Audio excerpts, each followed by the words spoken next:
5ই জানুয়ারি দেখেছিলাম এনফোর্সমেন্ট ডিরেক্টরেটের উপর হামলার ঘটনা সন্দেশখালীতে, আর আজ অর্থাৎ 6ই এপ্রিল আমরা দেখলাম ভূপতিনগরের সেখানে আবারও এক কেন্দ্রীয় এজেন্সির উপর হামলার ঘটনা, ভূপতিনগর বিস্ফোরণ কাণ্ড।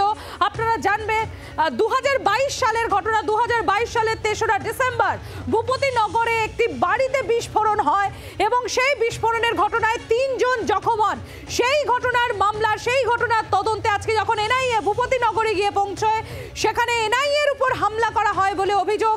এনআইএর গাড়ি ভাঙচুর করা হয় এবং 2 জন এনআইএ আধিকারিক তারা সামান্য আহত হয়েছেন এই ঘটনায় বলে এনআইএ সূত্র মারফত খবর। এবং এই ঘটনায় আজ আবারও সেই একই ঘটনার প্রায় অর্থাৎ 5ই জানুয়ারির পুনরাবৃত্তি লক্ষ্য করা গেল। 100 থেকে 150 মানুষ ঘিরে ধরে এনআইএ যারা তদন্তকারী অফিসাররা তাদের গাড়ির কাজ লক্ষ্য করে ইট পাথর ছুটতে থাকে। এবং যেরকম আপনাদের জানাচ্ছিলাম যে এই ঘটনায় 2 জন এনআইএ অফিসার তারা সামান্য আহত হয়েছেন বলে খবর। আমাদের প্রতিনিধি বিক্রম রয়েছে আমাদের সঙ্গে, সরাসরি চলে যাবো বিক্রমের কাছে। বিক্রম, বারংবার যে কথাটা আমরা বলছি যে আমরা সেই 5ই জানুয়ারি দেখেছিলাম সন্দেশখালীর ঘটনা, সেখানে এনফোর্সমেন্ট ডিরেক্টরেট আধিকারিকরা তারা সেখানে তদন্ত করতে গিয়ে তারা আক্রান্ত হন এবং সেই ঘটনার পুনরাবৃত্তি আবারও আমরা দেখতে পেলাম আজ অর্থাৎ 6ই এপ্রিল ভূপতিনগর বিস্ফোরণ কাণ্ডে যখন সেখানে তদন্ত করতে যাচ্ছেন এনআইএ অফিসাররা, তাদেরকেও সেখানে গিয়ে আক্রান্ত হতে হচ্ছে। দেখো, গত 5ই জানুয়ারি এনফোর্সমেন্ট ডিরেক্টরেটের উপরে সন্দেশখালীতে যে হামলার ঘটনা ঘটে তার ঠিক পুনরাবৃত্তি কিন্তু 3 মাসের মাথায় আজকে 6ই এপ্রিল এনআইএর উপরে ঘটলো, যখন এনআইএ তদন্তকারী আধিকারিকরা তারা পূর্ব মেদিনীপুরের ভূপতিনগর বিস্ফোরণ কাণ্ডের যে মামলা, যে তদন্ত তারা করছেন, ভূপতিনগরে গিয়ে 2 জন সন্দেহভাজনকে তারা আটক করে যখন নিয়ে আসছিলেন, সেই সময় যেটা অভিযোগ যে 100 থেকে 150 জন যারা সেখানকার স্থানীয় লোক তারা কিন্তু বিক্ষোভ দেখাতে শুরু করে এবং শুধুমাত্র বিক্ষোভ নয়, বিক্ষোভের পরে কার্যত এনআইএর গাড়িতে হামলা চালানো হয়, এনআইএর গাড়ি ভাঙচুর করা হয় এবং একাধিক এনআইএর যারা আধিকারিক তারা আহত হয়েছেন এই ঘটনায়, এমনটাই কিন্তু অভিযোগ করা হচ্ছে এনআইএর তরফ থেকে। এনআইএ সূত্রে যেটা খবর যে নির্দিষ্টভাবে যে তথ্য বা যে নথি তারা সংগ্রহ করার জন্য সেখানে তল্লাশি অভিযান চালাতে গিয়েছিলেন, তার আগে কিন্তু তারা রাজ্য পুলিশকে ইন্টিমেশন দিয়েছিলেন যে তারা সেখানে তদন্ত করতে যাচ্ছেন। তারপরেও এই হামলার ঘটনা কিভাবে ঘটলো সেই নিয়ে কিন্তু প্রশ্ন তুলছেন এনআইএর আধিকারিকরা।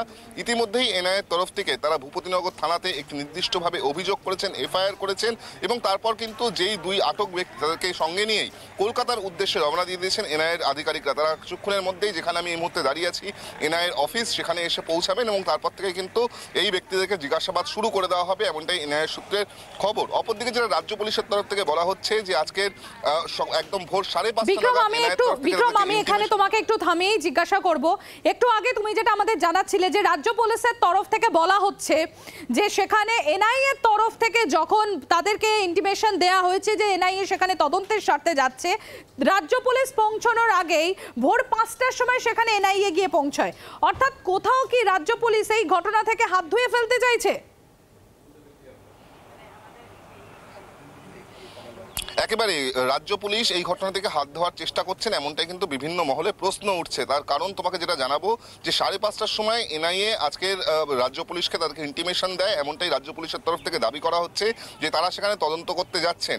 রাজ্য পুলিশের টিম বা রাজ্য পুলিশের পার্সোনালদেরকে সেখানে পাঠানোর আগেই যাবতীয় ঘটনা ঘটে গিয়েছে, এমনটাই কিন্তু রাজ্য পুলিশের তরফ থেকে দাবি করা হচ্ছে। রাজ্য পুলিশের যেটা বক্তব্য যে 5:30টার সময় ইন্টিমেশন দেওয়া হলেও তার আগেই কিন্তু এনআইএর একটি টিম তারা গ্রামে পৌঁছে যায় এবং তারপরেই যাবতীয় ঘটনা ঘটে এবং এই কথা কিন্তু রাজ্য পুলিশ সূত্রে জানানো হচ্ছে, জেলা পুলিশ সূত্রে জানানো হচ্ছে। অপরদিকে এনআইএ সূত্রে যেটা দাবি যে তারা হাইকোর্টের নির্দেশে এখানে তদন্ত করছে, ন্যাশনাল ইনভেস্টিগেশন এজেন্সির তাদের নিজস্ব কিছু ক্ষমতা রয়েছে, তাদের যেই অ্যাক্টে তারা তদন্ত করে এবং সেখানে কিন্তু সেই অর্থে কোনো প্রয়োজনই নেই যে তারা রাজ্য পুলিশকে জানিয়ে কোনো অভিযুক্ত ব্যক্তিকে ধরতে যাবেন বা কোনো বাড়িতে তল্লাশি অভিযানে যাবেন, তার কিন্তু কোনো প্রয়োজনই ছিল না।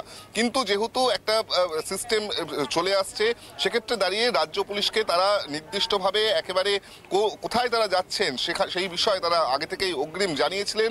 তারপরেও এই ঘটনা ঘটানো হয়েছে, একেবারে সংগঠিতভাবে ঘটানো হয়েছে, এমনটাই মনে করা হচ্ছে, এমনটাই এনআইএর তরফ থেকে অভিযোগ করা হচ্ছে। কারণ এনআইএর টিম যখন সেখানে গিয়ে পৌঁছায় তারপরেই কিন্তু আস্তে আস্তে সেখানে জমায়েত হতে শুরু করে। সেখানে কোনো পুলিশের কোনো উপস্থিতি ছিল না, কোনো পুলিশকে দেখা যায়নি এবং তারপর কিন্তু সেই জমায়েত থেকে বিক্ষোভ শুরু হয় এবং তার পরবর্তী ক্ষেত্রে হামলা চালানো হয়। যখন এই 2 ব্যক্তিকে আটক করে নিয়ে আসা হচ্ছিল এনআইএর তরফ থেকে, তখনই কিন্তু এনআইএর গাড়ি লক্ষ্য করে ইট বৃষ্টি করা হয়, পাথর বৃষ্টি করা হয়, যার ফলে এনআইএর গাড়ি ভাঙচুর হয় এবং এনআইএর একাধিক আধিকারিক তারা আহত হয়েছে। তোমাকে যেটা জানাবো যে এই পরিস্থিতি যখন ঘটছে তখন কিন্তু আমরা জানি যে এই ভূপতিনগরকে কেন্দ্র করে ইতিমধ্যেই একটা রাজনৈতিক টানাপোড়েন শুরু হয়েছে। যখন এমসিসি চালু হয়ে গিয়েছে তারপরে 8 জনকে এনআইএর তরফ থেকে নোটিশ দেওয়া হয়েছিল, যারা তৃণমূল কংগ্রেসের স্থানীয় নেতৃত্ব। সেই নিয়ে সম্প্রতি কুণাল ঘোষ তিনি কিন্তু বিস্ফোরক দাবি করেছিলেন। তৃণমূল কংগ্রেসের রাজ্য সাধারণ সম্পাদক কুণাল ঘোষ, তার বক্তব্য ছিল বা তার যেটা অভিযোগ ছিল যে এনআইএর একজন এসপি পদমর্যাদার অফিসার তিনি বিজেপির একজন প্রার্থীর সঙ্গে বৈঠক করে তালিকা ঠিক করেছিলেন যে কাদেরকে তলব করা হবে। সেই অনুযায়ী এই তলব। বিক্রম, তুমি আমাদের সঙ্গে থাকো। কুণাল ঘোষ কি অভিযোগ করেছিলেন শোনাবো আপনাদের। কুণাল ঘোষ কি অভিযোগ করেছিলেন আমরা সেই নিয়ে বিক্রমের কাছে যাব, আমরা শুনবো বিক্রমের কাছ থেকে। তবে তার আগে যে ছবি আপনাদের সামনে আমরা তুলে ধরবো 5ই জানুয়ারি, অর্থাৎ যেটা আপনাদের জানাচ্ছিলাম সন্দেশখালীতে 5ই জানুয়ারি এনফোর্সমেন্ট ডিরেক্টরেটের উপর হামলার ঘটনা, সেই ছবি কিভাবে সেদিনকে গাড়ি ভাঙচুর করা হয়, গাড়ির কাছে ইট পাথর বৃষ্টি করা হয়, সেই ছবি তুলে ধরবো। এবং অপরদিকে ভাইরাল হওয়া আজকের ভিডিও, ভূপতিনগরে আক্রান্ত হয় এনআইএ যখন সেখানে তদন্ত করতে যায় সেখানে গিয়ে আক্রান্ত হতে হয় এনআইএ-কে, এমনই অভিযোগ। এবং শুধু তাই না, দুজনকে যখন গ্রেফতার করে নিয়ে আসছে এনআইএ তখন তাদের উপর প্রায় 100 থেকে 150 লোক চড়াও হয় বলে অভিযোগ। এবং এই ঘটনায় দুজন এনআইএ আধিকারিক তারা সামান্য আহত হন বলে খবর।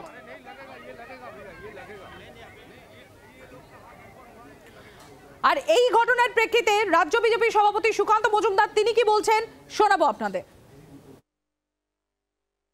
পুরো বিষয়টি ঘটেছে হচ্ছে মমতা বন্দ্যোপাধ্যায়ের নির্দেশে এবং তার অনুপ্রেরণায়, এবং স্থানীয় মানুষ না, এরা মানে চিহ্নিত তৃণমূল নেতা, তৃণমূল কর্মী, এবং যেভাবে একের পর এক কেন্দ্রীয় এজেন্সির উপর আক্রমণ হচ্ছে, পশ্চিমবঙ্গকে মাঝে মাঝে আমাদের মনে হচ্ছে যে আফগানিস্তানে পরিণত হয়ে গেছে। এবং আমার মনে হয় কেন্দ্র সরকারকে এবং কেন্দ্রীয় এজেন্সিগুলোকে এবং বিচার ব্যবস্থাকে খুব তাড়াতাড়ি হস্তক্ষেপ করা উচিত, নচেত পশ্চিমবঙ্গ আগামী দিনে ভারতবর্ষের অঙ্গরাজ্য থাকবে না সেটা নিয়ে কিন্তু প্রশ্ন উঠে যাচ্ছে। এবং বারবার দেশবিরোধী শক্তির সাথে তৃণমূল কংগ্রেসের কিন্তু নাম জড়িয়ে যাচ্ছে। এটা অত্যন্ত চিন্তার বিষয়। কেন্দ্রীয় নির্বাচন কমিশনকেও এই দল সম্পর্কে ভাবা উচিত। বাংলার আওয়াজ, বাঙালির আবেগ, জি 24 ঘন্টা।